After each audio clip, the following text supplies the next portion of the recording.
আজ আমরা শিখব ডিভিজিবিলিটি টেস্ট বাই টু, অর্থাৎ কোনো সংখ্যাকে টু দিয়ে কখন ডিভাইড করা যাবে। A number is divisible by two if it has any of the digits 0, 2, 4, 6 or 8 in its one place. অর্থাৎ কোনো সংখ্যার ওয়ান্স প্লেসের মধ্যে যদি 0, 2, 4, 6 অথবা 8 থাকে, অর্থাৎ ইভেন নাম্বার থাকে, তাহলে সেগুলিকে টু দিয়ে ডিভাইড করা যাবে। যেমন এক্সাম্পল 53740। এক্ষেত্রে যেহেতু তার ইউনিটসের গড়ের মধ্যে 0 রয়েছে, সুতরাং আমরা লিখতে পারবো যে এটা ডিভিজিবল বাই টু।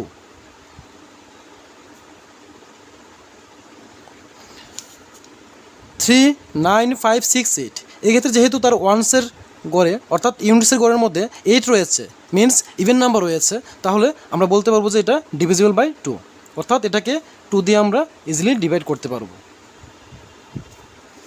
এখন 4263, এক্ষেত্রে যেহেতু ওয়ান্সের গড়ে অর্থাৎ ইউনিটের প্লেসের মধ্যে ইভেন নাম্বার নেই বা 0, 2, 4, 6, 8-এর মধ্যে কোনো ডিজিট নেই, তাই এটা টু দিয়ে ডিভাইড করা যাবে না। লিখে দেবো it is not divisible by two.